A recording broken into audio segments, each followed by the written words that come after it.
Bonjour à tous et bienvenue dans une semaine en Afrique.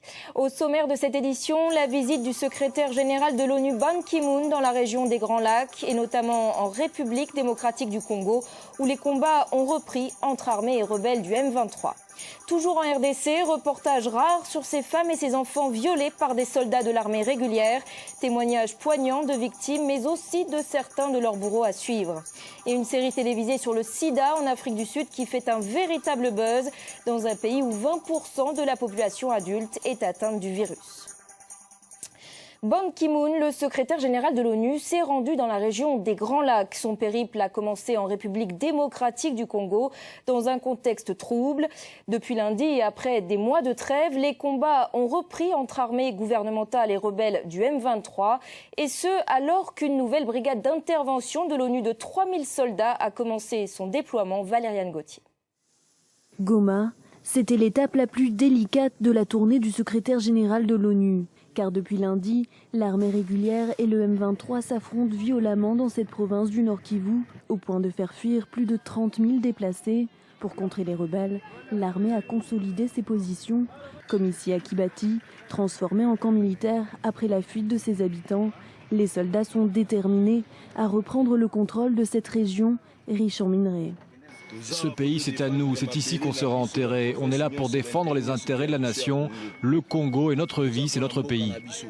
Des hostilités lancées au moment même où l'ONU commence à déployer une nouvelle brigade d'intervention dans la région, composée de 3000 soldats tanzaniens, malawites et sud-africains, sous commandement brésilien.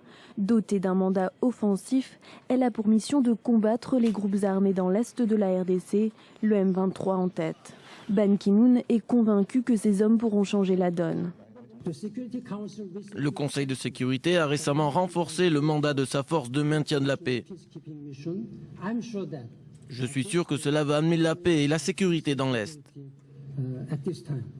Des troupes spéciales venues renforcer la MONUSCO, la mission de l'ONU pour la stabilisation de la RDC, est en place depuis juillet 2010.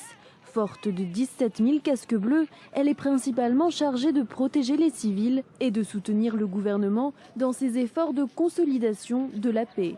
Il faut que ceux qui sont récalcitrants au langage de la paix comprennent qu'ils ne peuvent pas continuer à le faire sans en payer les prix, et c'est ce que nous voulons leur faire sentir.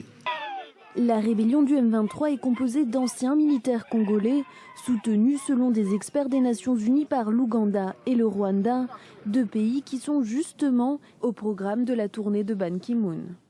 Et on reste en RDC pour une incursion au cœur de l'horreur. Des centaines de milliers de femmes, d'enfants et même d'hommes ont été violés, victimes collatérales de la guerre.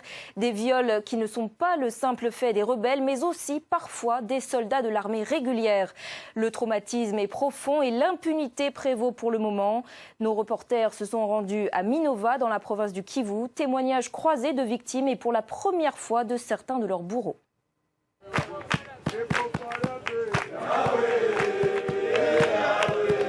Prière matinale pour ces soldats congolais de l'armée régulière.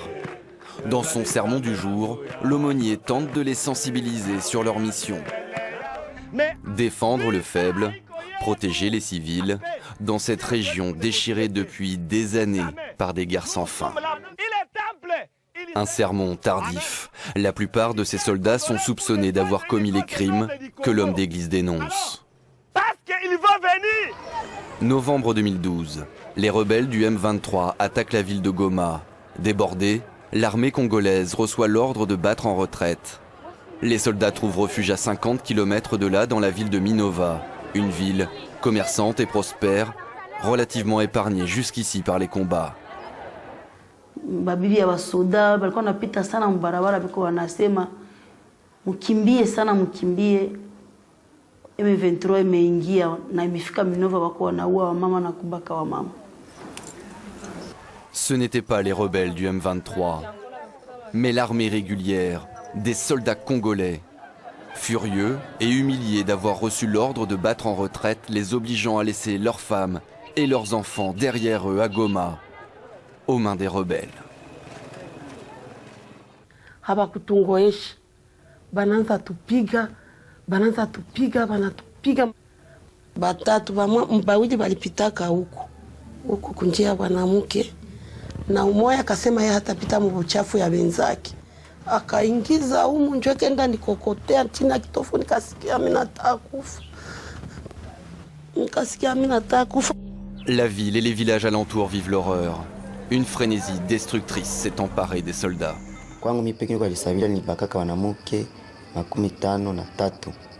Bon, bado wanamuke sisi masebi ya miaka ngapi, lakini kulikuwa kabasika ba miaka 18, banamuke ya miaka 13, 14 na watoto ya miaka 5, miaka 6. The officers do not control their troops, they do not make efforts to discipline their troops or to give orders to their troops not to carry out abuses against the civilian population. They do not intervene to stop the rapes, to stop the looting. Bien au contraire, les rares officiers subalternes présents encouragent les soldats. Komanda kishasema sini kusema avzodre. Na yeye ndo alianza. Tuliona kati anaanza maki ni kawaida. On estime que des centaines de milliers de femmes, d'enfants et même des hommes ont été violés dans cette région.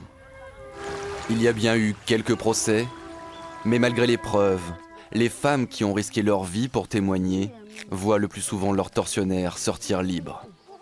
Mungu mnasema kama patapatia malipizi wale wenye walifanya vile. Si aonaka wanasema wamepinire mtu mwenye agresere mwenye alifanya kitendo kia ubakaji wala mwenye aliwa mwenye aliua mtu wa msanctionner, si aonaka. Vraiment uko tuku Kongo haiko.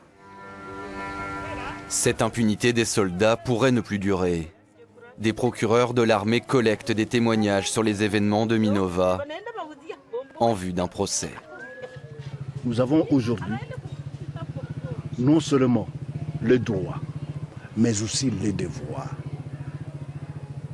de poursuivre ces militaires, de les arrêter et de les déférer devant la juridiction compétente.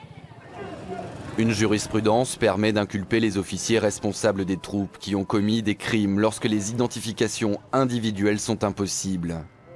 Pour l'heure, 12 commandants ont été relevés de leurs fonctions, 6 d'entre eux sont poursuivis, mais aucune date de procès n'est annoncée.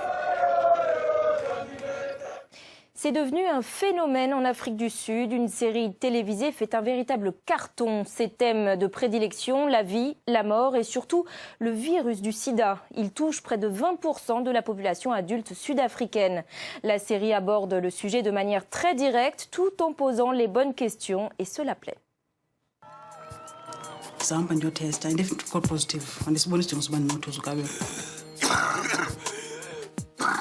C'est la série télévisée qui captive l'Afrique du Sud.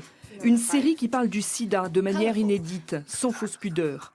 Ici, on ne suit pas des personnages, mais le virus. Do you have it? Do I have it? Mandy's our baby. Intersection a été lancée par une fondation américaine. Ses producteurs ont imaginé une histoire différente chaque semaine, avec un message, le sida peut frapper tout le monde.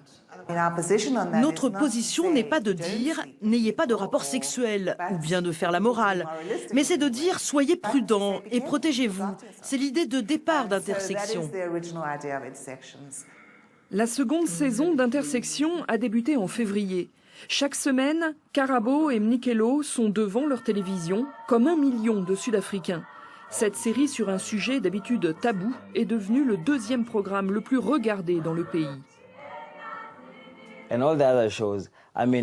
Les précédentes séries qui traitent du même thème n'étaient pas à ce point crues, n'étaient pas aussi directes et ouvertes. Elles n'allaient pas aussi loin que celle-ci. La plupart des situations sont tirées de choses réelles, qu'on voit actuellement. On en fait l'expérience. Ce sont des choses dont on discute. Donc, on s'identifie facilement. Et c'est pour ça que la série est controversée. Les critiques ont parfois été vives, mais pas chez les jeunes, cible prioritaire de cette série et de son message de prévention. Ils sont jeunes, ils sont libérés, insouciants, ils font la fête. La nature même de cette population fait que c'est la plus difficile à toucher. Et malheureusement, nos études montrent que prêcher l'abstinence, la fidélité ou l'utilisation d'un préservatif, ça ne fonctionne pas.